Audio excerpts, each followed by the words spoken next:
අවසරයි ස්වාමීන් වහන්සේ. ඔව්. ප්‍රශ්නයක් අහන්නද ස්වාමීන් වහන්සේ? ඔව් අහන්න.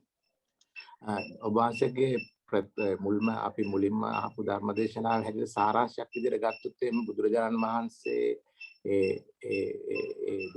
වසර 2500 ඉස්සෙල්ලා ඒ පැමිණෙන අවස්ථාවේදී ලෝකේ යම් කිසි විවිධ ධර්මතාවයන් තිබුණානේ. එතකොට දැන් අපි බුදුරජාණන් වහන්සේ අලුත් යමක් ලෝකෙට දේශනා කරා ඒ අවස්ථාවේදී.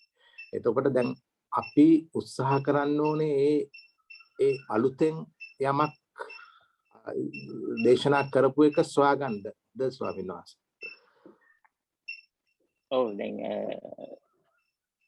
ඒ දේ ඊට පෙර ලෝකෙ තිබුණේ නැහැ. හැබැයි ඒ වචන වලින් ඊට සමාන දේවල් ලෝකෙ තිබුණා. ඒකයි අපිට ඒක අර හංසේකට තිබුණා කියලා කියනවානේ. වතුරේ දිය වෙච්ච කිරි ටික වෙන් කරගන්න පුළුවන් කියලා කතාවක් තියෙනවා. ඒකට අන්න ඒ වගේ ඒ වතුර කොච්චර දිය වෙලා තිබ්බත් කිරි ටික උඩ වෙන් කරගන්න පුළුවන් කියලා සාමාන්‍ය කතාවකක් තියෙනවා. මේක එහෙම තියෙනවා නම් හොඳයිනේ. ඒක විශේෂ හැකියාවක් නේ. ඒකට අන්නේ විශේෂ හැකියාව වගේ හැකියාවක් තමයි මෙතෙන්දී අපෙන් බලාපොරොත්තු වෙන්නේ. අර නිපුණ අපේ අර තිබිය යුතු දක්ෂතාවය කියන්නේ අන්න ඒකයි. මම මේ තියෙන ඒ මৌলিক පරිසරය පැහැදිලි කරලා දීලා දුන්නා. එතකොට එදා සමාජයේ තිබුණු නොඑක් ආගමික දාර්ශනික පසුබිම ගැන මම කෙටියෙන් පැහැදිලි කළා. ඒ පසුබිමත් එක්ක ඒ වචන වලින්ම පැහැදිලි කරලා තියෙනවා. ඒ අයගේ ආගමික මතවාද දර්ශන පැහැදිලි කරලා තියෙනවා. ඒ වචනම තමයි බුදුරජාණන් වහන්සේ ප්‍රයෝජනෙට ගත්තේ. මොකද බුදුරජාණන් වහන්සේ භාෂාවක් නිර්මාණය කළේ නැහැ. ධර්මයක් මතු කරලා පෙන්නුවා. ඒ නිසා එදා කාලේ භාෂාවේ වචන පාවිච්චි කරලා සමහර වචන වලට ඒ තියෙන අර්ථම පාවිච්චි කළා. සමහර වචන වලට අර්ථ බුදුරජාණන් වහන්සේ අලුතෙන්ම දුන්නා. දැන් තිබුණු වචන තමයි ගන්නෙ. මොකද තිබුණු භාෂාවකින් දහම් දෙසන්නේ. දැන් උදාහරණයක් වශයෙන් මම කියන්නම් මේ සරල උදාහරණ. ඊට වඩා ගැඹුරු පැති වලට අපි දේශනාවල යනකොට අපිට හම්බ වෙනවා තව. උදාහරණයක් වශයෙන් ඒ කාලේ තිබුණ වචනයක් බ්‍රාහ්මණ කියලා. ඒතර බ්‍රාහ්මණ කියලා කුලයක් තිබුණා. බ්‍රාහ්මණ කියලා පුද්ගලයෝ හිටියා. විශේෂ පුද්ගලයෝ සමාජයේ ඉහළ වරක් ප්‍රසාද ලැබමින්. ඒතර බුදුරජාණන් වහන්සේ ඒ වචنين පාවිච්චි කළ රහතන් වහන්සේට. එතකොට සාමාන්‍ය සමාජයේ ඉන්න බ්‍රාහ්මණය රහතන් වහන්සේ සමානයි කියන අදහසක් නැහැ ඒ වචනේ. මොකද සාමාන්‍ය ලෝකයා බ්‍රාහ්මණ කියලා බමුණන් ඒ බ්‍රාහ්මණයන්ටත් කියනවා. බුදුරජාණන් වහන්සේ බ්‍රාහ්මණ කියනවා තමන්ගේ රහතන් වහන්සේලා. හැබැයි අර්ථ දෙකක් එතන. සාමාන්‍ය අය දීපු අර්ථයට වඩා බුදුරජාණන් වහන්සේ වචනේ පාවිච්චි කරද්දී කිව්වා ඒකට අර්ථයක් දී. මම බ්‍රාහ්මණ කියලා මේ අයට කියන්නේ මගේ ශ්‍රාවක රහතන් වහන්සේලාට මම බ්‍රාහ්මණ කියලා කියන්නේ සියලු බැමි ඉක්මවාගේ හන්දා. එතකොට එතෙන්ද කියන්නේ සියලු පව් බහා තැබූ නිසා. ඒ වගේ අර ලස්සන අර්ථයක් දීලා ඒ වචනේම පාවිච්චි කරනවා. අන්න ඒ වගේ. ඉතින් අපි අර එදා දැන් අපි බ්‍රාහ්මණ කියලා අපේ සූත්‍ර පිටකේ කොහේ හරි තැනක බ්‍රාහ්මණ කියලා වචනේ තිබ්බ පමණින් ඒක දැකලා මේ කියලා තියෙන්නේ අර ගොල්ලෝ එදා හිටපු බ්‍රාහ්මණයෝ ගැන කියලා එහෙම ගන්න බෑ. මේක නුවණක් තියෙන්න ඕනේ. ලොකු නුවණක් තියෙන්න ඕනේ මේක තේරුම් ගන්න. ඒ නිසා ඒ යොදපු ව්‍යවහාරය, ඒ දීපු අර්ථ මොනවද, ඒ පරයය මොකද්ද, ඒව ගැන හොඳ අවධානයකින් අපිට බුදුරජාණන් වහන්සේගේ ධර්මය වෙන් කර ගන්න වෙනවා. ඒක ගොඩාක් සියුම්. දැන් ඔය එක තැනකදී අහපු ප්‍රශ්නයකට මම දීපු උත්තරේ තමයි එතකොට එදා තිබුණ භාෂාව. දැන් අද අපිට හිතෙන්න පුළුවන් භාෂාව තමයි මේ ප්‍රශ්නේ තියෙන්නේ කියලා නේ. එදා මගදී භාවිතා කරපු භාෂාවන් අතරින් එකක් තමයි ওই ව්‍යවහාරයට අරන් තියෙන්නේ. ඒක පොදුවේ අපි මගදී කියලා හඳුන්වමුකෝ. ඒතකොට මේ මගදී භාෂාව එදා සමාජයේ එදා ජීවත් වෙච්ච මිනිස්සු දන්නවා. ඒ ව්‍යවහාරය කරපු භාෂාව. හැබැයි ඒ භාෂාවෙන් කියද්දිත් මිනිස්සු මේක හරියට තේරුම් නොගනීවි කියලා බුදුරජාණන් වහන්සේට පරිකල්පනාවක් උපදිනවා. ඉතින් අද අපිට ඒක තේරුම් ගන්න බැරි වෙන්නේ භාෂා ප්‍රශ්නයක් කියලා හිතුවොත් එහෙනම් ඒකම නෙවෙයි හේතුව. එහෙනම් එදා පුළුවන් වෙන්නේ නැහැ කොහොමද? එතකොට එදත් ඒක බැරි වුණා. ඒ කියන්නේ සාමාන්‍ය දිනදා භාෂා ව්‍යවහාරයෙන් කතා කරත් මේ ධර්මය කියන එක ධර්මයේ විදියට දකින්න බෑ. ඒක අල්ලගන්න බෑ. ඒක අහුවෙන්නේම වෙන මොකක් හරි විදියට. ඒ නිසා අපිට ලොකු ආයාසයක් ගන්න වෙනවා. ධර්මයේ තුල පෙන්වන්නේ මොකද්ද කියන එක ගැන හරි දැක්මකට එන්න. ඒක අමාරු දෙයක්. එතන හදා ගන්න ඕනේ. දැන් ඒක හදාගෙන තමයි මම මේ ගොඩාක් මහන්සි ගන්නේ.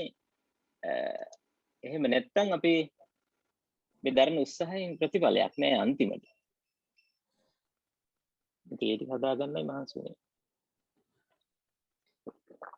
එහෙමයි සර්.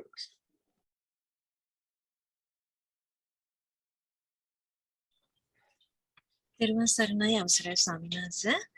ඔව්. මට ප්‍රශ්නයක් ඇත්තට මේක කීප සැරයක් අහනකොටම මතුවුණා. සූත්‍රයෙන් ඒ කියන්නේ බුදුරජාණන් වහන්සේගේ අර්ථය ගන්න කියලානේ කියන්නේ. ඒකට ස්වාමීන් වහන්සේ පැහැදිලි කරේ අර්ථය හරියට ගන්නවා නම් එතන අවබෝධයක් පහළ වෙන්න ඕනි කියලා.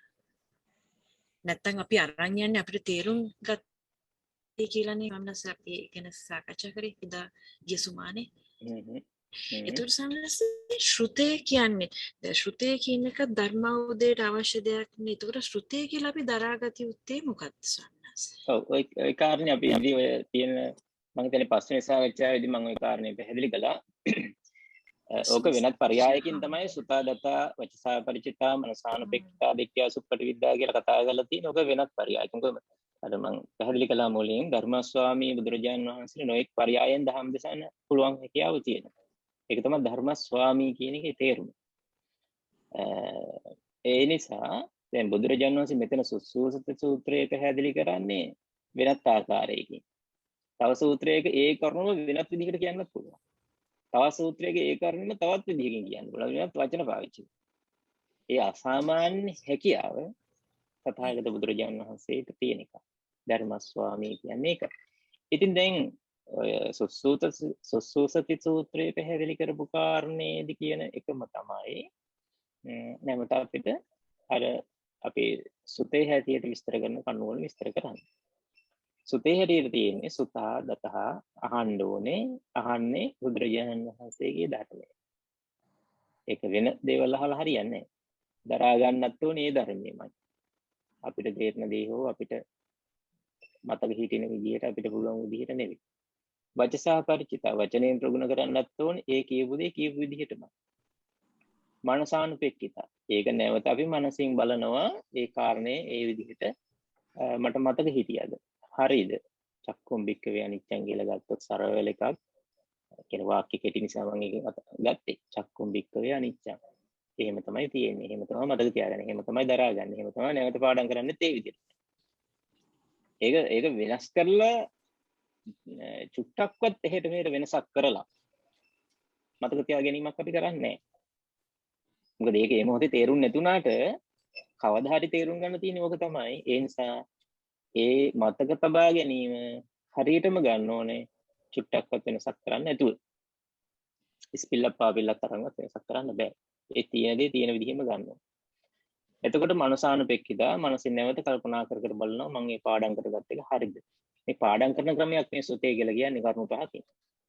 එතකොට පාඩම් කරගත්තු කරුණු හරිද කියලා හතරවෙනි පියවරේදී බලනවා. පස්වෙනි පියවරේදී කියන්නේ මනසානුපෙක්ඛිතා. නේ මනසානුපෙක්ඛිතා පස්වෙනි කාරණේ දිට්ඨිය සුප්පටිවිද්දා.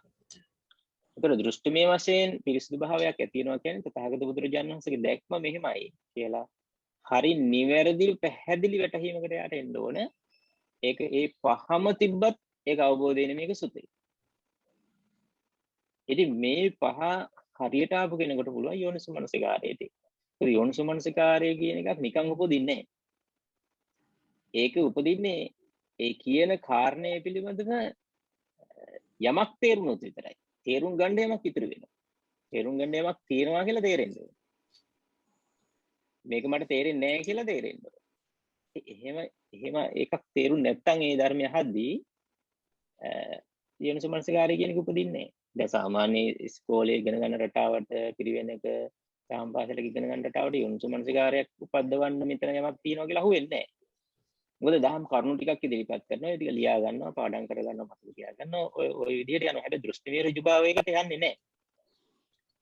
මොකද ඒක බලාපොරොත්තු වෙන්නේ නැහැ නේ විභාගෙදී බලාපොරොත්තු වෙන්නේ දහම් කරුණු ටික දන්නවද ඒ ටික පිළිවෙලට ලියන්න පුළුවන්ද ඒක යම් ස්පීඩ් එකකින් ලියන්න පුළුවන්ද කෙටි කාලයකින් මේ ප්‍රශ්නේ අහන ප්‍රශ්නෙට උත්තර ලියන්න පුළුවන්ද අපි ඕදාව පුරුදු කරන්නේ එතකොට අර දෘෂ්ටිමය වශයෙන් ඍජුභාවයකට යන්නේ නැහැ ඒ දෘෂ්ටිමය වශයෙන් ඍජුභාවයකට හරියට ආව නම් කෙනෙක් එයාට යොන්සමනස්කාරය උපදිනවමයි ඒක අමුතින් ආයි කියන්න ඕනේ නැහැ දැන් කෙනෙකුට ධර්මය අහුවාම අපි හිතනවා යොන්සමනස්කාරය මම කොහොමද කරන්නේ කියලා තමයි ප්‍රශ්නේ මම හිතන්නේ මගෙන් ගොඩාක් අය ඇහුවා ප්‍රශ්නේ අහනකොටම තේරෙනවා වැරදිලා කියලා. ඒ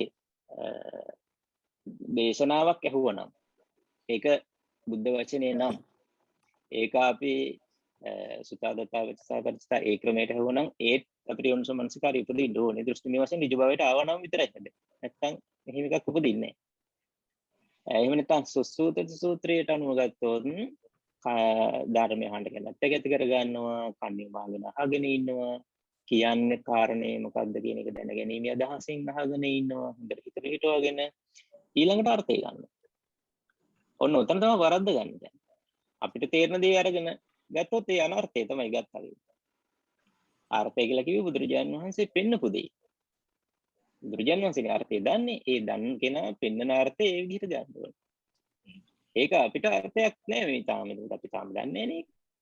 හැබැයි පෙන්නන අර්ථය ඒ විදිහට ගන්න ඕනේ. ගන්න කෙනා තමයි ඒක හරියට ගන්න ඕනේ. ඒක වෙනස් කරලා ගත්තොත් අනර්ථය. කියන්නේ අනර්ථය කියලා කියන්නේ කිව්වේ නැති අර්ථය. නොකියන ලද අර්ථය තමයි ගත්තා වෙන්නේ. ඒක අනර්ථයක්. නොකියන ලද අර්ථය ගත්තා. ඒක අනර්ථයක්. එතකොට දැන් යෝනිසෝමනසිකාරයක් උපදින්නේ නැහැ. උපදින්න විදිහක් නැහැ. යොන්සමනසිකාරය කියන එක උපදින්න නම් අභ්‍යන්තරේ ප්‍රශ්නයක් මතුවෙන්න ඕන. දැන් ඇහෙනකොටම තේරෙන්නේ ඔව් ඒක හරිනේ. ඔව් ඒක එහෙම තමයි. ඔව් ඒක හරි. ඉතින් ඒක හරි නම් එතනින් එහාට යොන්සමනසිකාරයක් ඕනේ නැහැ නේ. ඔව් හරි කියලා තේරුම් ගන්න ඉන්න තියෙන. එතකොට ඒක හරි. ඔව් බුදුරජාණන් වහන්සේ කියපු දේ හරි. එතකොට වෙන්නේ මොකද? හරි ඔව් ඒක හරි තමයි. එතකොට බුදුරජාණන් වහන්සේ දන්නවා තමනුත් ඒක දන්නවා. මේ ශ්‍රාවකත් දෙන්නේ නැහැ. හැබැයි දැනුමක් ලැබෙනවා.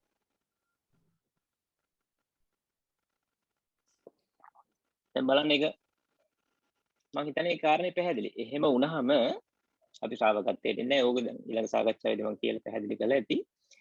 ශ්‍රාවකත්වයට එන්නේ නැහැ. දැනුමක් ලැබෙනවා. යොන්සෝමනසිකාර උපදින්නෙත් නැහැ. දැන් අද කාලේ ගොඩක් අහන ප්‍රශ්නේ තමයි ස්වාමීන් වහන්සේ මේ යෝනිසෝමනසිකාරය කියනකොට තේරෙන්නේ නැහැ. කොහොමද මේ යෝනිසෝමනසිකාරය කරන්නේ? ඒ ප්‍රශ්නේ අද අහනවා බොහෝ තැන්වල. හැබැයි තථාගත බුදුරජාණන් වහන්සේ දහම් දෙසලා තිනවා අවුරුදු 45ක්. මට තාම නම් හම්බ වෙලා නැහැ කොහෙවත්. බුදුරජාණන් වහන්සේ දහම් දෙසුවට පස්සේ කෙනෙක් අහනවා ස්වාමීනි යෝනිසෝමනසිකාරය කරන්නේ කොහොමද දැන් ඕක? එහෙම ප්‍රශ්නයක් කියෙදෙන්නේ නැහැ. කවුරුත් අහලත් නැහැ. අහන්න උවමනාවකුත් නැහැ.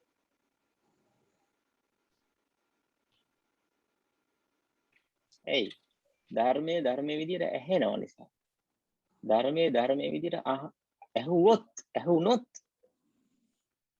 යෝනිසෝමනසිකාරය උපදිනවා. දැන් අපි ඊළඟ සාකච්ඡාවේදී පැහැදිලි කළා. මම මෙහෙම සරල උදාහරණයක් කියන්නම්. ඔන්න ඔබ ගේ ඇතුලේ ඇවිදිනවා සරප්පු සපත්තු මුකුත් නැතුව. ඇවිදගෙන යද්දී යටිපතුල එකපාරට මොකද්ද යන්නේනවා. හද වේදනාවක් වෙනවා. එකපාරට වෙන්නේ. දැන් ඔබ මෙහෙම කල්පනා කරනවාද? මොකක් හරි යනුණා නේද? ඕක කවන්නේ. ඔය පස්සෙන් බලන්න බැරියේ. එහෙම හිතෙනවද? එහෙම හිතයිද ඔබ? නෑ ස්වාමීන් වහන්සේ. එහෙම හිතෙන්නේ නැහැ. එහෙම හිතෙන්නේ නැහැ. ඒක කවුරුත් කියන්න ඕනේ නැතිව සිදුවෙන සිදුවීමක් තියෙනවා. ඒ තමයි කවුරුත් කියන්න ඕනේ නැහැ මේක.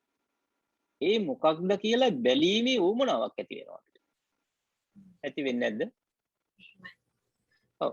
ඒක මොකද්ද? මොකද්ද ඒ? මොකද්ද යන්නේ කියලා අපිම හොයන ස්වභාවයක් ඇති වෙනවා.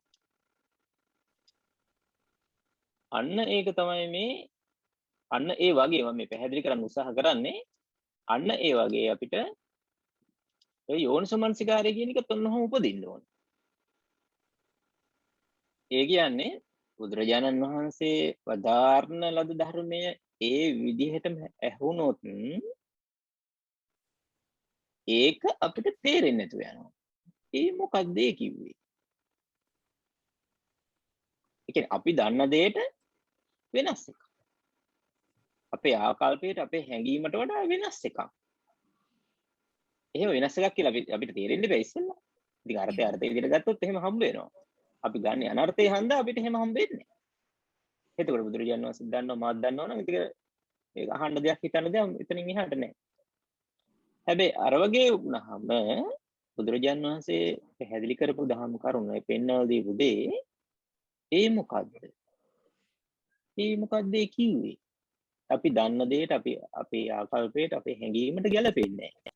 එහෙම වෙච්ච ගමන්ම මේ මොකද්ද කිව්වේ කියලා ප්‍රශ්න කරන ස්වභාවයක් ඇති වෙනවා.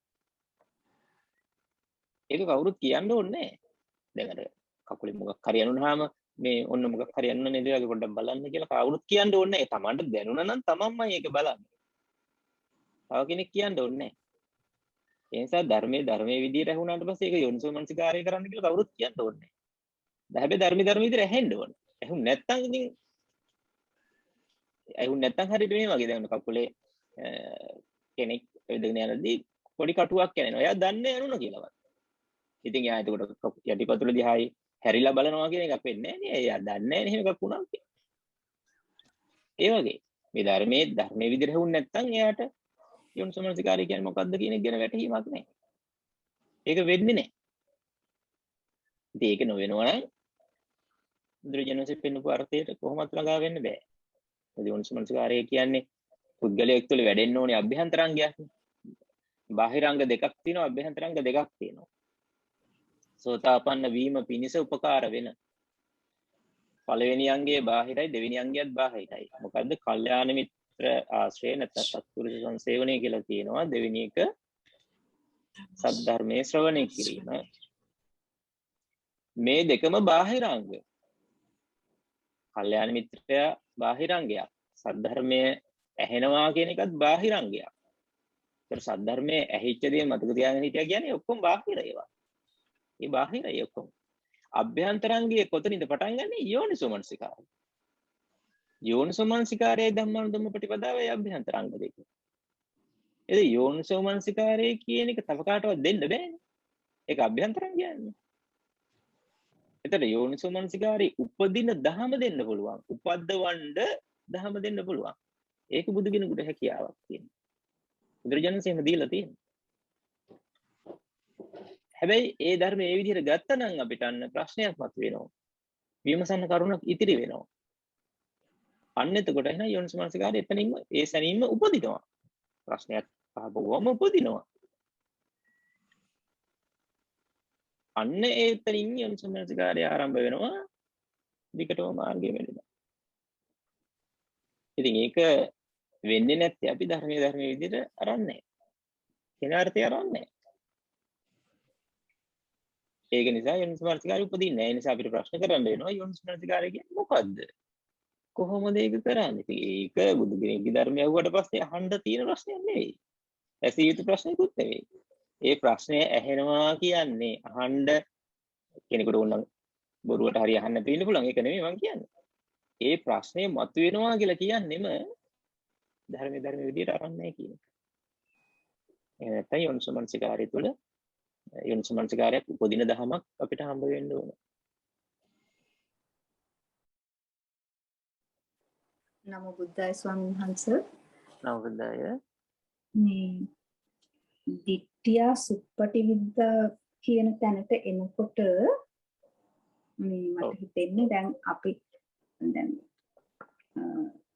බුදුදහම අහනකොටම අපිට හිතේ තියෙනවා නම් බුදුරජාණන් වහන්සේ දේශනා කරන්නේ අපි සාමාන්‍යයෙන් දන්න ලෝක ධම නෙවෙයි. ඊට වඩා උසස් ධමයක්. ඉතින් ඒ වගේ උසස් ධමයක් මට එකපාරටම තේරෙන්න විදිහක් නෑ කියන අදහසින් ධර්ම අහනකොට අර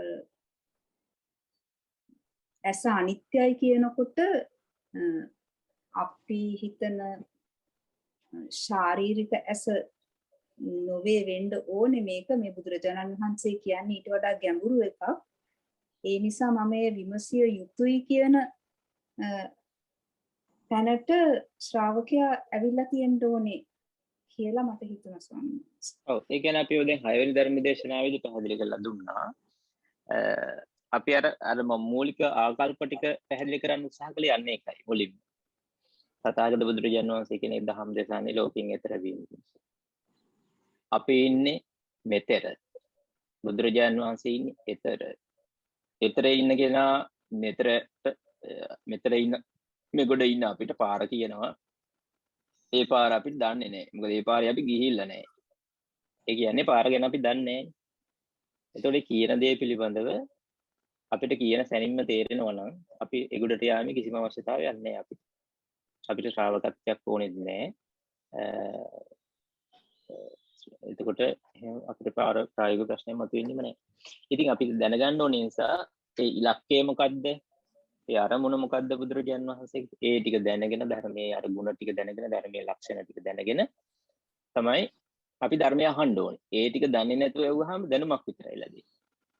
ඒ ටික දැනගෙන ඇහුවාම අන්න බුදු කෙනෙක් විසින් පෙන්වන්නේ අපේ රාමුවට මම අර පැහැදිලි කරලා දුන්නා කලින් සය සංයුත කියන වචනේ. තමන් විසින් කොටු කරගත්තු තමන් විසින් කොටු වෙලා ඉන්න රාමුවක් තියෙනවා. ඒක සක්කාය දිට්ඨියෙන් වැහිලා තියෙන අපේ කොටු වෙච්ච රාමුව. ඒකට ගැලපෙන්නේ ඒ දහම. දුන්නේ ඒ ඉන්න රාමුවෙන් එතර වෙන්න.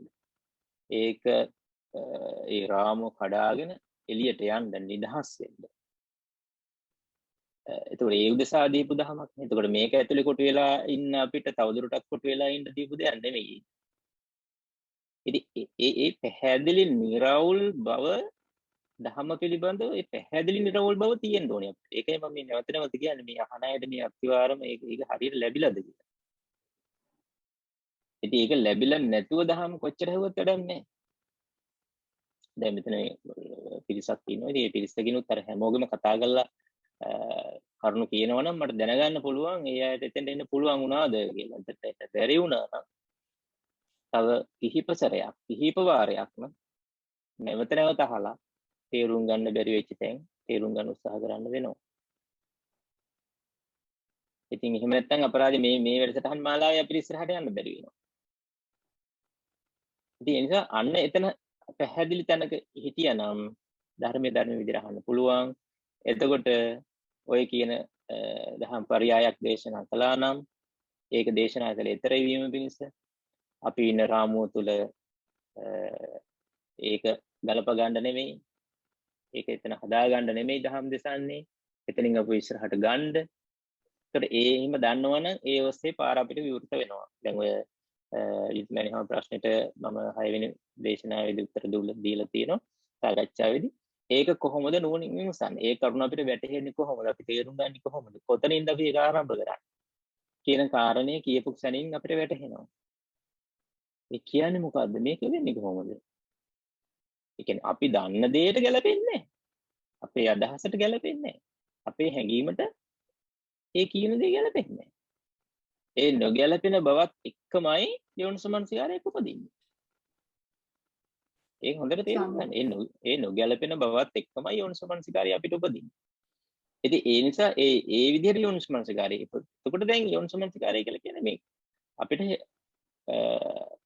දැන් මේ ධර්මයේ තියෙන ලක්ෂණයක් තියෙන සම්දික්කයි අකාලිකයි. එතකොට මේ ඊළඟට ඕපනයිකයි. මේ Taman තුලින් බලන්න තියෙන්නේ. මේ පරිශ්‍රණයේ අභ්‍යන්තරයට යොමු කරගලා විමසන්න සිදු වෙනවා. අභ්‍යන්තරික වශයෙන් විමසීමක් කරන්නේ. එතකොට ඒක අපේ ජීවිතවල හරි අඩුයි. අපිට බාහිර දේවල් විමසන එක තමයි පුරුදු. ඒක සාමාන්‍ය ස්වභාවයක්. අතන කොහොමද වෙන්නේ? අරයාගේ කොහොමද වෙන්නේ? අරයා මොකද කරන්නේ? අරහේ මොකක් හරි වෙලා නේද කියලා අපිට එහෙම අර බාහිර සිද්ධීන් විමසීමේ ගැන ලොකු උනන්දුවක් තිබුණාට මෙතනදී ඇති වෙන්න ඕමනා කරන්නේ අභ්‍යන්තරය තුල විමසීමක්. අන්න ඕපනායික ගුණයක් තියෙනවා. තමා තුළට පමුණුවාගෙනයි බලන්න තියෙන්නේ. තමා තුළින් දකින්න තියෙන්නේ. එතකොට එහෙම දහමක් මේක. එතකොට යන්න එතෙන්ට අපි ඒ දහම් කරුණත් එක්කම යමු වෙනවා. ඒක අමුතුවෙන් හිතා කරන්න දෙයක් නැහැ. ඒ ප්‍රශ්නය අහනවත් එක්ක මේ දහම් කරුණ දහම් පරයය අහනවත් එක්කම ඒ නොගැලපෙන බවත් එක්කම අපිට ප්‍රශ්න කරන්න සිදු වෙනවා. කොහොමද එහෙම වෙන්නේ? සැක කරනවා කියන එක නෙමෙයි. ඒක තථාගත බුදුරජාණන් වහන්සේ කියපු දේ සත්‍යය. ඒ සත්‍ය දැකපු කෙනෙක්. අපිට සත්‍ය පේන්නේ නැති නිසා, ඒ කියපු දේ වැටහෙන්නේ නැති නිසා, ඒක කොහොමද වෙන්නේ කියලා හොයන්න පටන් ගන්නවා. ඒ සෙවීමත් එක්ක තමයි යෝනිසෝමනසිකාරය කියන එක උපදින්නේ. ඉතින් ඒ ගැන අපි පැහැදිලි කරන්න ගියා. තව ඉස්සරහට ඒ ගැන ටිකක් ගැඹුරින් සාකච්ඡා කරනවා. තාම අර ගොඩක් ඉච්චර ගැඹුරට යන්න විදිහක් නැහැ. මේ 5 සහ 6 සාකච්ඡා අහලා ඒ ටිකත් හොඳට පැහැදිලි කරගත්තට පස්සේ අපි ඉන්හාට තව ටිකක් ගැඹුරට පැහැදිලි කරමු. දැනට ওই කරුණු ටික මම හිතන්නේ ප්‍රමාණවත් ධර්මයේ විදිහට ඇහුණනම් යෝනිසෝමනසිකාරය කියන එක උපදිනවා. ඒක නවත්තන්න බෑ. ඒක නතර කරන්න විදිහක් නෑ අපිට. ඒක අපේ ඇතුලේ තියෙන උපදින එකක්. එහෙම ඇහිලා නැති නිසා තමයි දහම් කරුණු විදිහට අපි මතක තියාගෙන විතරක් ඉන්න නිසා තමයි අපිට ප්‍රශ්නයක් අහන්න වෙන්නේ. යෝනිසෝමනසිකාරය කියන්නේ මොකද්ද? ඒක කරන්නේ කොහොමද කියලා ප්‍රශ්නේ උපදින්නේ ඒකයි. එතකොට ආයෙත් අපි යන්න ඕනේ මුලටම. ගිහිල්ලා මුලම හදා ගන්න ඕනේ. ඔය දැන් ධර්මදේශන ගොඩාක් පැවැත්වුවට පස්සේ අහලා තිනවා මගෙන් යෝනිසෝමනසිකාරය කියන්නේ මොකද්ද? ඉතින් අර ධර්මදේශන කරන එක නවත්තලා මුල හදලා දුන්නා නම් ඊට වඩා වටිනවා. ඉතින් ඒක නිසා දැනුත් මෙතනින් එහාට ධර්ම දේශනාවන් සූත්‍ර දේශනාවන් පැහැදිලි කරන්න ගියාට පස්සෙත් ඒ ප්‍රශ්නේ මතුවෙනවා නම්. එතකොට මගේ උත්සාහය අපරාධ. මේ මුල ටික හදාගෙන නැතුව ඉන්හාට යන්න බෑ කියන එක මේ පැහැදිලි කරන්නයි මම කිව්වේ. ස්වාමීන් වහන්සේ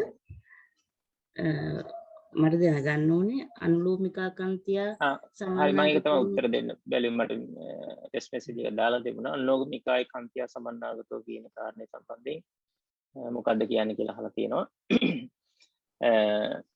අනුලෝමිකායි කන්තිය සමන්නාගතෝ කියන්නේ යුතුයි කියන එකයි සමන්විත වෙනවා කියන එකයි මොකද්ද සමන්විත වෙන්නේ අනුලෝමිකායි කන්තිය අනුලෝම වූ එකඟ වන අනුකූල වන ඉවසීම අනුකූල වන ඉවසීමකින් යුක්ත වෙනවා කියන එකයි. දැන් අනුකූල වූ ඉවසීමකින් යුක්ත වෙන්නේ මොකේද? මොකේද මේ අහපු කාරණේ? අහපු කාරණේ මුල් කරගෙන අනුලෝමිකව ඉවසන ස්වභාවයක් ඇති වෙනවා. මොකද ගත්තු ගමන් තේරෙනවා කියලා කලබලයට යන්නේ නැහැ. මටත් තේරෙන දෙයක්මයි මේ බුදු කෙනෙක් කිව්වේ කියලා එහෙම තැනකට යන්නේ නැහැ. එහෙනම් බුදු කෙනෙක් ඕනේ නැහැ.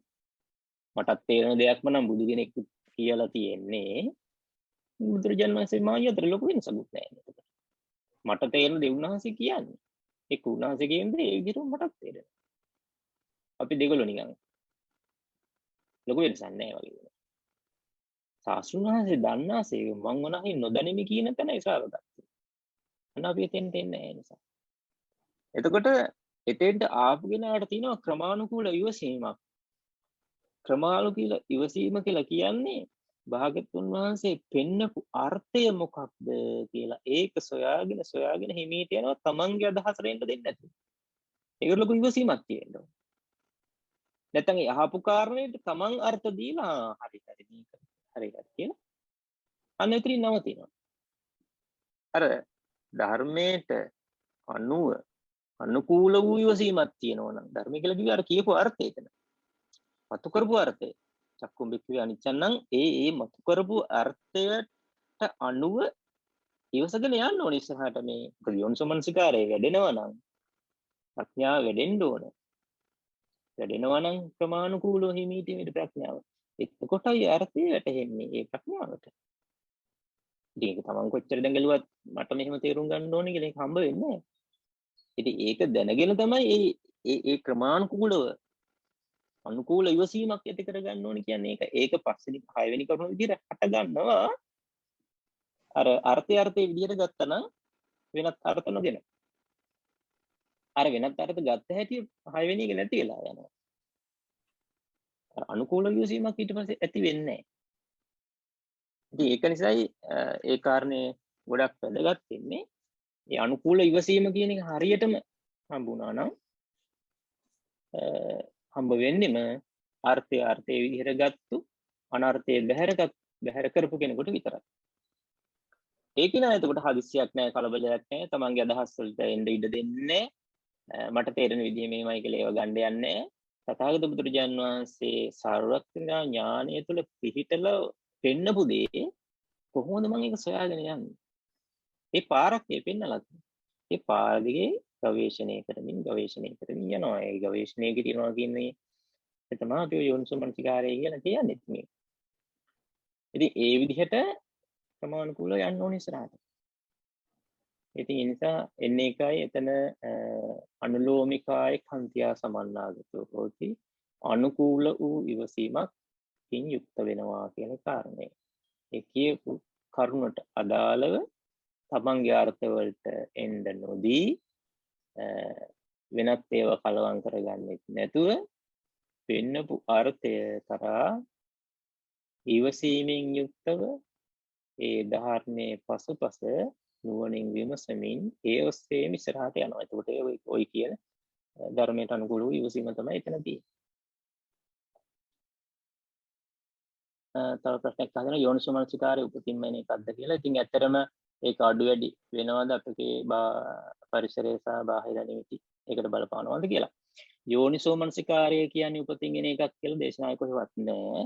හැබැයි යෝනිසෝමනසිකාරයක් කිරීමේ හැකියාව ඒ මූලික ස්වභාවය කියන එක තියෙන්න ඕනේ කියන එක. ඒකට තමයි ප්‍රඥාව කියලා වචනේ පාවිච්චි කරන්නේ. ඒ ප්‍රඥාව කියන එක පාවිච්චි කරන යෝනිසෝමනසිකාරයෙන් පස්සේ උපදින දෙයටත් හැබැයි ධර්මය අහන්නත් ධර්මයේ ඇසීමටත් සුදුසුකම් ලබන්නේ ප්‍රඥාවන්තයෝ කියලා පෙන්නනවානේ අනුරුද්ධ සූත්‍රයේදී අංගුත්තර නිකායේ. එතකොට එතන පෙන්නනවා මම නිතරම පැහැදිලි කරපු දේ පඤ්ඤාවන්තස්සායන් ධම්මෝ නායං ධම්මෝ දුප්පඤ්ඤස්ස මේ ධර්මයේ ප්‍රඥාවන්තයාටයි. ඒ කියන්නේ ප්‍රඥාවක් උපදව ගත්තට පස්සේ මේ ධර්මයේ කියන එක නෙමෙයි ප්‍රඥාව උපදව ගන්න කලිනුත් ධර්මයේදී ප්‍රඥාව උපදව ගන්න කලිනුත් ඒ කෙනාට ප්‍රඥාවක් තියෙනවා. ඒතෙන්දී ප්‍රඥාව කියලා අදහස් කරන්නේ සාමාන්‍ය ලෝකේ ව්‍යවහාර කරපු මේ යම් කරුණක් පිළිබඳව විමසීමේ හැකියාව. දැන් සුනිත්සෝපාක වගේ අයටත් ඒක තිබුණානේ. ඒක දැනුමක්වත් අවබෝධයක්වත් උගත්කමක්වත් එහෙම එකක් නෙවෙයි. එතකොට ඒ අභ්‍යන්තරික වශයෙන් ප්‍රශ්න කිරීමේ හැකියාව. ඒක ප්‍රශ්න කිරීමේ හැකියාව ගොඩක් අයට තියෙනවා. ඒ තමන් තුළින් ප්‍රශ්න කරන හැකියාව නෙවෙයි. ඒ තියෙන බාහිර ප්‍රශ්න කිරීමේ හැකියාව. තර්ක කිරීම කියන්නේ බාහිර ප්‍රශ්න කිරීමේ හැකියාව. ඒ වගේම සමාජීය තොරතුරු ආර්ථික තොරතුරු දේශපාලනික තොරතුරු රටවල් ගැන තොරතුරු ගැන විග්‍රහ විශ්ලේෂණ කිරීමේ හැකියාව බොහෝ දෙනෙකුට තියෙනවා. ඒ තියෙන්නේ බාහිර එකක්. ඒක නෙවෙයි මේ කියන්නේ. එහෙමත් විමර්ශන ප්‍රශ්න කිරීමේ හැකියාව තියන අය ඉන්නවා. මෙතනදී වමනා කරන්නේ අභ්‍යන්තරයේ තමා තුල ප්‍රශ්න කරවීමේ හැකියාව. අනුන් ගැන නෙමෙයි මේ දහම් කරුණ ගැන. පුද්ගලයා ගැන නෙමෙයි. දහම් කරුණ ගැන තමා තුල ප්‍රශ්න කරවීමේ හැකියාවක්. ඒක පුද්ගලයාට ඒ ප්‍රශ්න කරන්න නම් ධර්මය හම්බ වෙන්න ඉතින්. ධර්මය හම්බ වෙන්නේ නැතුව ප්‍රශ්න කිරීමේ හැකියාව කියන එක තමන් තුළ පිහිටලා තියෙන්න ඕන. ඒකට යෝනිසෝමනසිකාරය කියලා කියන්නේ යෝනිසෝමනසිකාරයක් ඉපද්දවීමේ හැකියාවක් තියෙනවා. ඒකට සාමාන්‍ය විහාර කියන්නේ ප්‍රඥාව කියලා. එතකොට අන්න ඒ අය උදෙසායි ධර්ම දේශලා තියෙන්නේ. එහෙම නැති අයට ධර්ම හම්බ වෙන්නේ නැහැ. එතකොට ඒ නිසා බුදුරජාණන් වහන්සේ කරුණු කියලා තියෙනවා. යම් කිසි කරුණක් පරයයක් සම්පරය දේශනා කරනවානේ. එතකොට ඒක කිව්වට පස්සේ අර හැකියාව තියෙන කෙනා හැකියාව තිබිච්ච කෙනා විමසන්න පටන් ගන්නවා. ඊට ඒ විමසගෙන යනකොට තමයි යෝනිසමනසිකාරය බවට පත් වෙන්නේ. හැබැයි යෝනිසමනසිකාරය කියන උපතින්නේ නැහැ. ඒක එන්නේ ඉතින් සෝතාපන්න කෙනෙකුට තියෙනවා. උපතින්ම ඉපදෙනකොටම සෝතාපන්නයි ඉන්නෝනේ සසරේ. මේ ජීවිතයේදී සෝතාපන්න වෙලා යම් කිසි කෙනෙක් කලුරිය කළොත් ඊළඟ ජීවිතේ උපදිනකොට මෙයා සෝතාපන්න කෙනෙක් නේ. ඒ කෙනාට පිළිහිටලා තියෙනවා. මොකද ඒ කෙනාට ඊට කලින් ජීවිතේදී උපදවගත්තු දහම් මාර්ගය තියෙනවා. සාමාන්‍ය ලෝකයා ගැන මම කතා කරන්නේ සාමාන්‍ය ව්‍යවහාරින් අපි කතා කරොත් එහෙම උපතින් එන්නේ නැහැ යෝනිසමනසිකාරය කියන එක. යෝනිසමනසිකාරය කියන එක උපදින්නේ ධර්මයේ ඇහෙද්දි. යෝනිසමනසිකාරය උපදින්නේ ධර්මයේ විදිහටම ඇහෙද්දි. හැබැයි යෝනිසමනසිකාරයක් උපද්දවන්න පුළුවන් අර විමසන ස්වභාවයක් පුද්ගලයාට තියෙනවා. ඒ විමසන ස්වභාවය පුද්ගලයා තුළ තියෙන්න ඕන එක.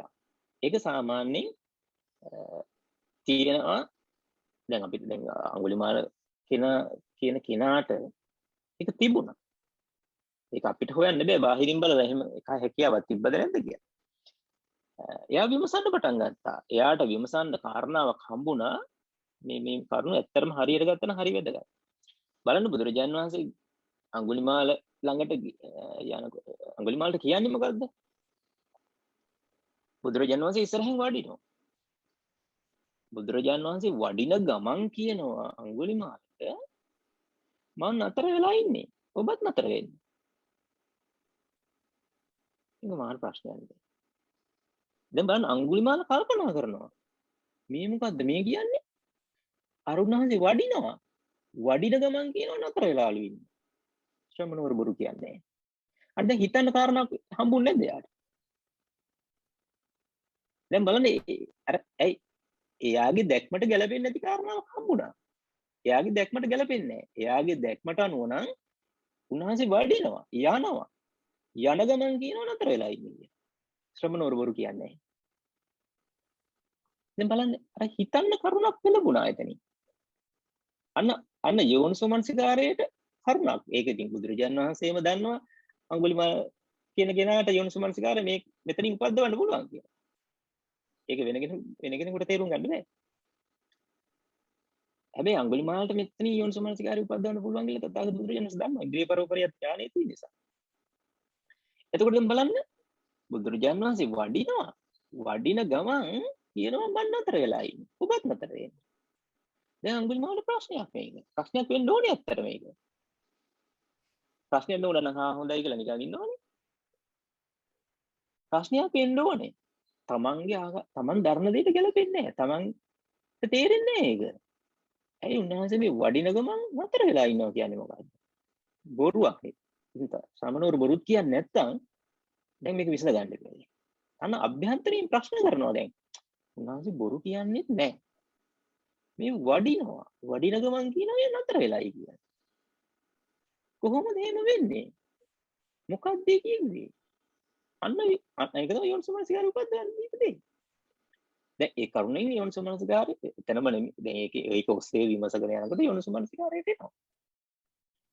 ඉතින් බලන්න අන්න ඒ වගේ ස්වභාවයක් ඇති වෙන්න ඕන.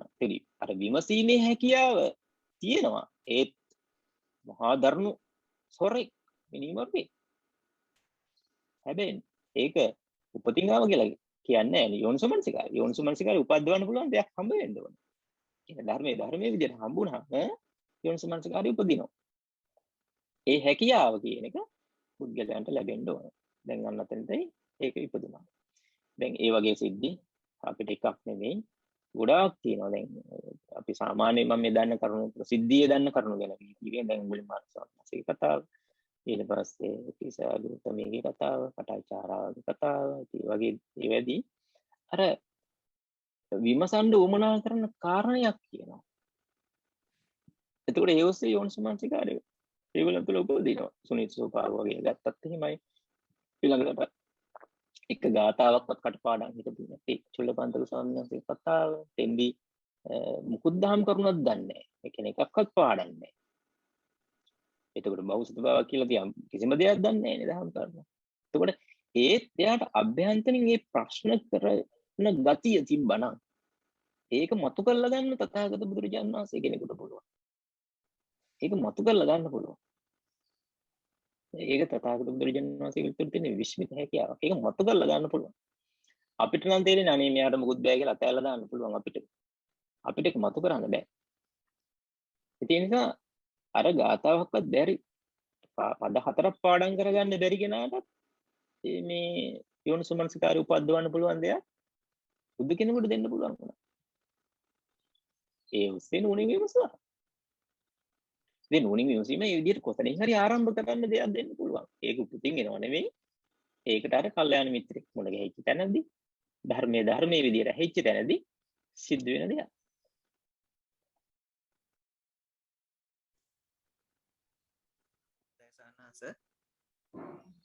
ඔව් අහන්න. ස්වයංනාංශ දැන් අනිත් ආගම් වල දර්ශනයක් හැටියට ස්වයංනාංශ විස්තර කරලා තියෙන්නේ මිත්‍යා දෘෂ්ටියක් මත පිහිටලානේ. එතකොට ස්වයංනාංශ දැන් භාග්‍යවතුන් වහන්සේගේ ධර්මය ඇත්තටම මේ දේශනා කරලා තියෙන්නේ සම්මා දිට්ඨියක් මත පිහිටලා. එතකොට ස්වයංනාංශ දැන් අපි ධර්මය අහනකොට අපි අහලා අපි දැන් තේරුණා කියලා හිතුවට ස්වයංනාංශ අපිට සෝතාපන්න ඵලයටපත් වෙනකන් අපි ඉන්නේ ස්වයංනාංශයි මිත්‍යා දෘෂ්ටියෙමද? ස්වයංනාංශ ඒක දැනගන්න කැමතියි සන්න. ඔව් ප්‍රශ්නේ චුට්ටක් ආයෙත් ගොඩක් පැහැදිලිව එවනම් මට උත්තරයක් දෙන්න පුළුවන්. ටිකක් පැහැදිලි මදි මට. වෙනත් ආගම් වල ස්වයංනාංශ දැන් දර්ශනයක් හැටියට ඉදිරිපත් කරන ආගම් වාද ඒගොල්ලෝ මොකක් කියන්නේ 62ක් මිත්‍යා දෘෂ්ටිය මොකක් හරි ඒ දෘෂ්ටියක් මත පිහිටලා තමයි ස්වයංනාංශ හඳුන්වලා තියෙන්නේ. නමුත් දැන් භාග්‍යවතුන් වහන්සේගේ ධර්මය සම්මා දිට්ඨිය මත පිහිටපු විමුක්ති මාර්ගයක් තමයි උන්වහන්සේ දේශනා කරලා තියෙන්නේ.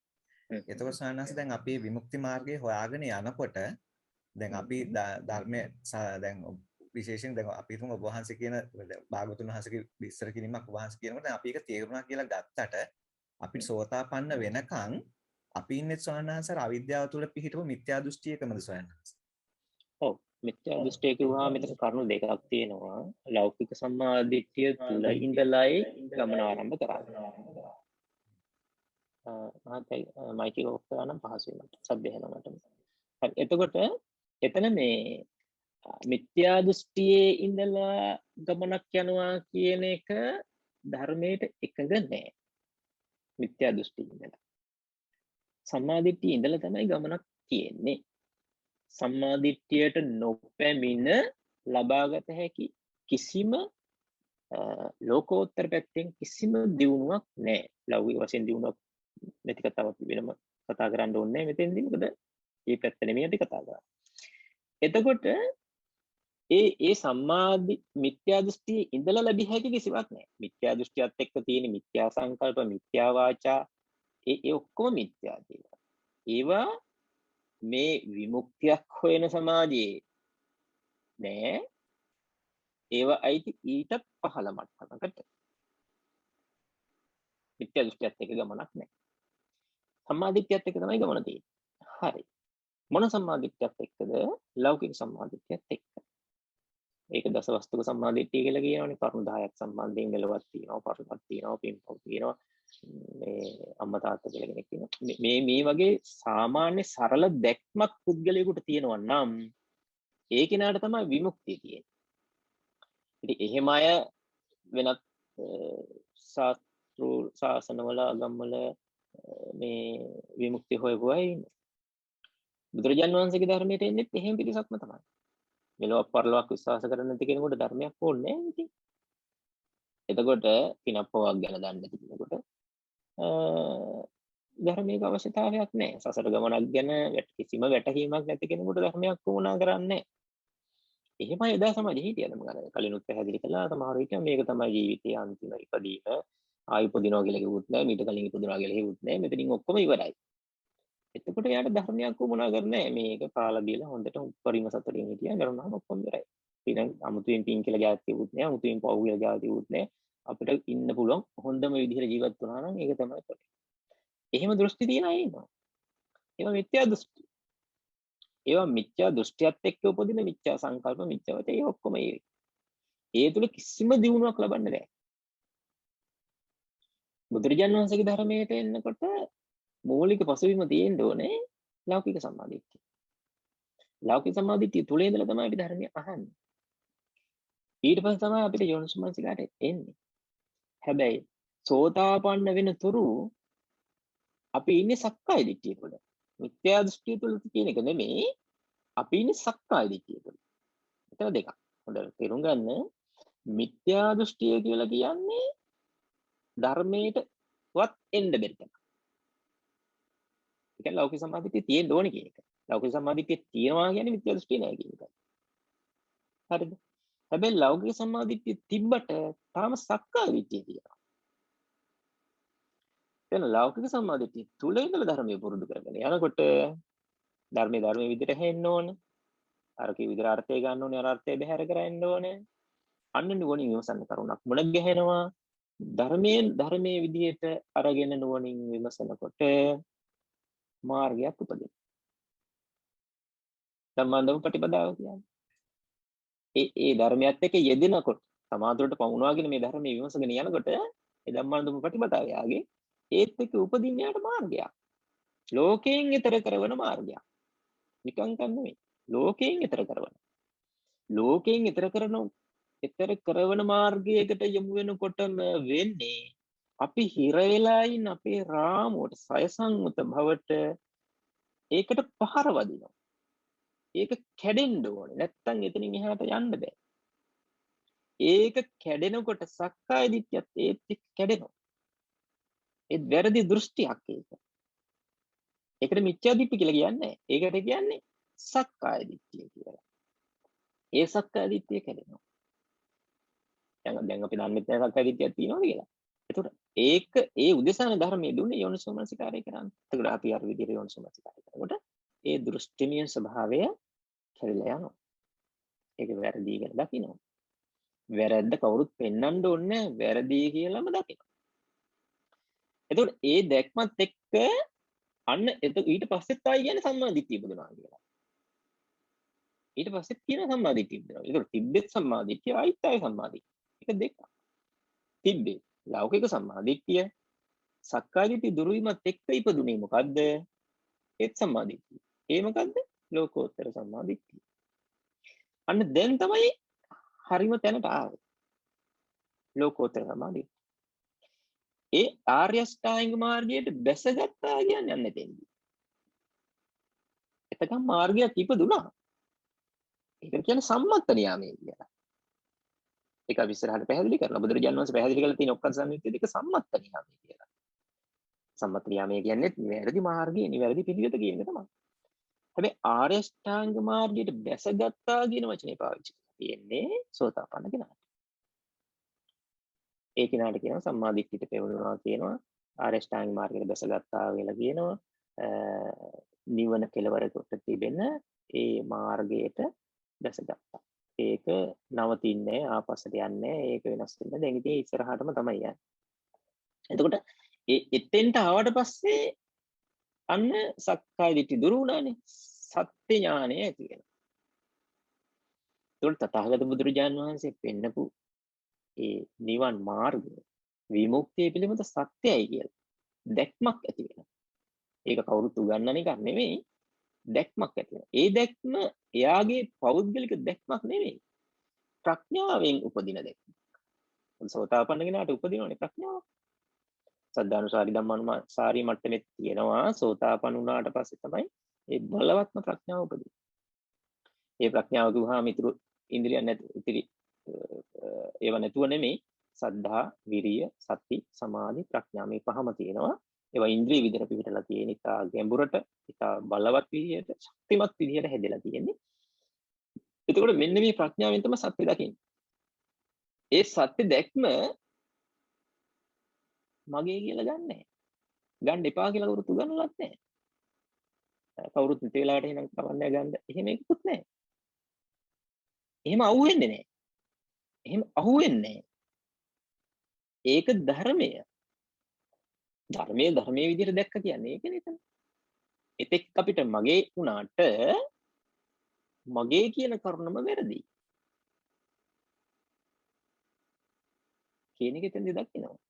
ඒ නිසා ඒවා මගේ කියලා අහුවෙන්නේ නැහැ. ඒ අහුවෙන්නේ ධර්මයේ කියලා. ඒ නිසා සෝතාපන්න කෙනාට එතෙන් එහාට පැහැදිලි දැක්මක් තියෙනවා. තථාගත බුදුරජාණන් වහන්සේ කෙරෙහි අවච්ච ප්‍රසාදය. ඒ දැක්කපු දහම ඒ නිවන් මඟ විමුක්ති මාර්ගය පිළිබඳව සත්‍ය දැක්ම අවිච්ඡ ප්‍රසාදයෙන් සහට ගන්නවා. ඒ කවුරුත් උගන්නලවත් එහෙම බල කරලවත් එහෙම එකක් නිසා නෙමෙයි. කාගේවත් වමනාවකට තියෙන එකක් නෙමෙයි. තමන්ගේ ආසාවට තමන් ආසාවෙන් ඇති කරගත්ත එකකුත් නෙවෙයි ඒක. ඒක පිහිටපු එක. අර ප්‍රඥාව කියන කරුණ පිහිටියත් එක්කම ප්‍රඥාව කියන හැ ඇතිවීමත් එක්කම ඒ දැක්මත් එක්කම පිහිටියේවා. සංඥා ක්‍රියාවච්ච ප්‍රසාදය සහ අරිකාන්ත සීලය. අමුතුවෙන් සිල් රකින්නවා කියන එක නෙවෙයි. පිහිටපු සීලයක් එහාට ගන්න. අවබෝධයක් එක්කමයි පිහිටපු සීලය ඇති වෙන්නේ. ආර්ය සත්‍ය සත්‍යයි කියලා දැකීමත් එක්කම නිවන විදිහට නිවන් මාර්ගය මේකයි කියලා දැකපු සත්‍ය තත්ත්වයක් එක්කම පිහිටපු දෙයක් ඒක. ඒ සීලය මොකක්ද කියන එක ඉතාම ගැඹුරින් පස්සේ කතා කරන්නේ. ඉතින් ඒ විදිහට මේ සෝතාපන්න කෙනා සම්බන්ධයෙන් එතෙන්ට එනකොට ඇත්තටම සම්මා දිට්ඨියට තමයි පිහිටගම ඇති උනේ. ඒක ලෝකෝත්තර සම්මා දිට්ඨිය. එතන තමයි අරස්ථාංග මාර්ගය වැසගන්නේ. ඒ ස්ථිර බැසගත්තු නිසා එතෙන්ට අරණතේ භවං අට්ඨමං ආදියන්ති කියලා සාගත බුදුරජාණන් වහන්සේ පෙන්නන්නේ අටවෙනි භවයකට යාමක් මෙයාගේ නැහැ. එක්කෝ ඒක බීජී වෙන්න පුළුවන්, කෝලං කොල වෙන්න පුළුවන්, සත්තක්කත්ව පරම වෙන්න පුළුවන්. ඔය ආකාර ඔය අපි පස්සේ කතා කරන්නේ.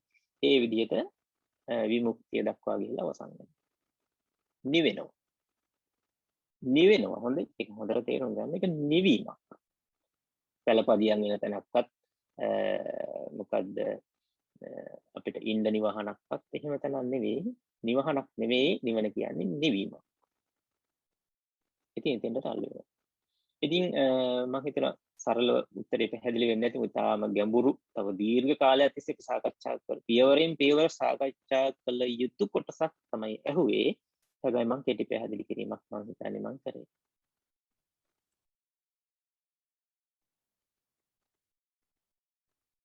කෙටි ප්‍රශ්න කිහිපයක් මේකට උත්තර දෙමු. ක්‍රියාව වචනය සිතුවිල්ල සමහර ඒවා බුදුරජාණන් වහන්සේගේ ධර්මයට එකඟයි කියලා කියන සමහර ඒවා බුදුරජාණන් වහන්සේගේ ධර්මයට එකඟ නැහැ කියලා කියනවා. එතකොට ඒක යෝනිසමනසිකාරයට ආරම්භයක්ද කියලා කියනවා. එහෙම නෙමෙයි යෝනිසමනසිකාරය ආරම්භ වෙන්නේ. මොකද බුදුරජාණන් වහන්සේ ලෝකයේ තුල දේවලුත් කියලා තියෙනවා. එහෙම නැහැ කියන්නේ.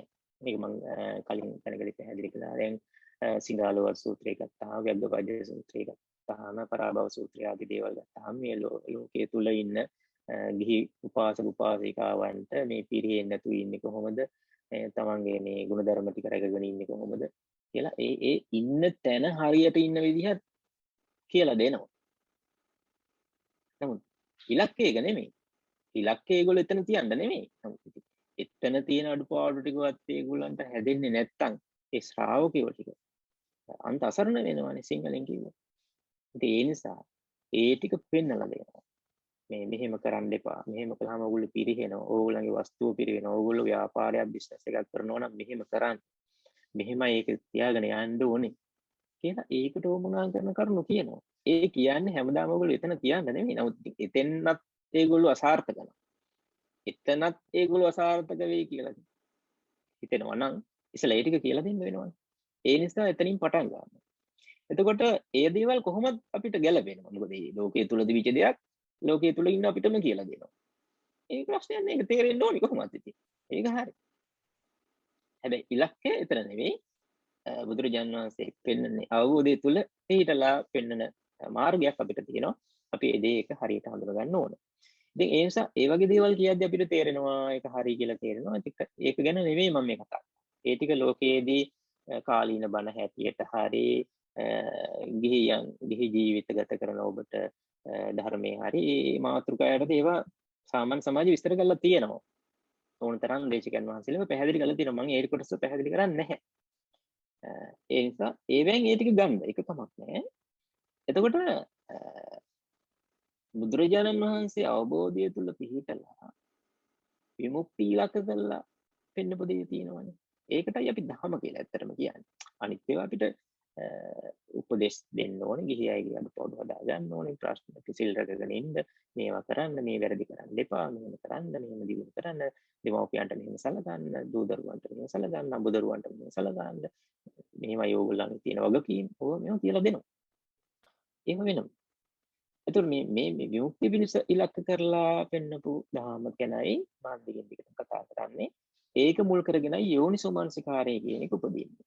එහෙම නැතුව අර අනිත්‍යව මුල් කරගෙන ඇති වෙන්නේ මනසින් සිතලා හරි මේක වැරදි මේක හොඳ දෙයක් මේක නරක දෙයක් කියලා අපි තේරුම් අරගෙන අපි අඩුපාඩු හදාගෙන අපි හොඳ තැනකට එන්න තමයි කල්පනා කරන්නේ. ඒක යෝනිසෝමනසිකාරය කියලා කියන්නේ. යෝනිසෝමනසිකාරය කියලා කියන්නේ විමුක්තිය උදෙසා දීපු දහම් පරයයක් විමුක්තිය දෙසට එල්ල වෙන විදිහට ඒ ඉලක්කයට යොමු වන විදිහට විමසීම ආරම්භ වෙන අවස්ථාවේදී ඒක යෝනිසෝමනසිකාරය හැටියට හඳුන්වනවා.